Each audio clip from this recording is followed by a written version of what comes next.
Welcome, this is a quick video to give you a concrete starting point for self-mastering your music. This is not a replacement for professional mastering and is not a shortcut to instantly learn this really difficult skill.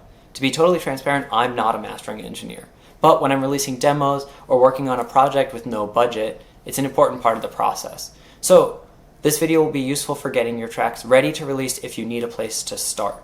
To continue learning how to master, I recommend reading books and articles, listening to podcasts, doing whatever other kind of research you can to focus on individual elements and components of mastering. For your most serious projects, it's always worth hiring an experienced professional. So our goal here is not to get too creative and just to put the finishing touches on a mix that we already like. Our main focus is to make sure the track is as loud as other published music without adding distortion or losing dynamic contrast. To get set up, export your mix as a lossless stereo audio file. Gather reference recordings that are a similar genre, aesthetic, and energy to your track. Import your track and your references into a new DAW session. Keep your references muted, but occasionally listen to them to compare with your track. Here's our plugin arrangement.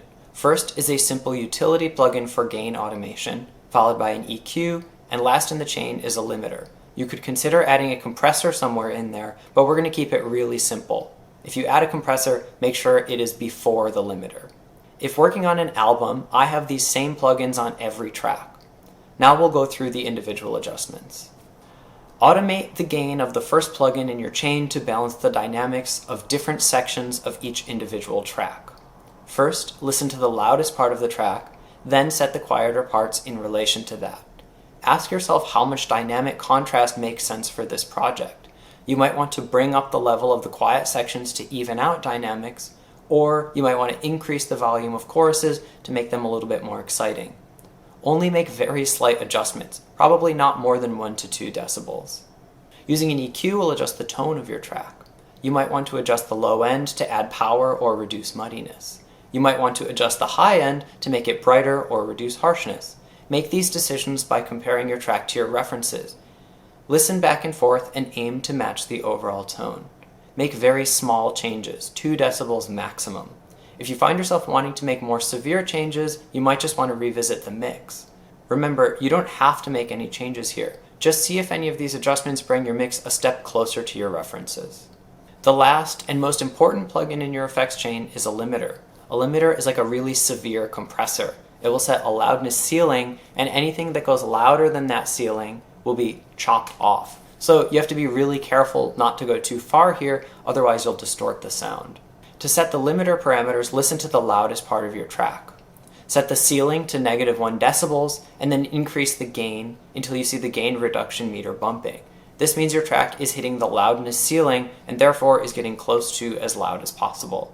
Listen back and forth between your track and your references and continue adjusting the gain until they roughly match. Try not to let the gain reduction meter go much further than 3 decibels. If you're mastering an album, EP, mixtape, or whatever collection of songs, import all the mixes into the same session on different tracks. Sequence the tracks in the correct order and consider which tracks might overlap or how long the pauses between the tracks should be. Focus your adjustments on making the tracks match each other. Set the levels between tracks just like when we are automating gain on an individual track.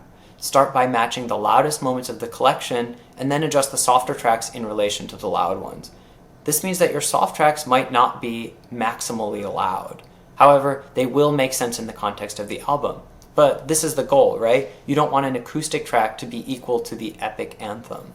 Your process of mastering will be to cycle through these adjustments until the overall project feels loud and balanced, but not crushed and distorted.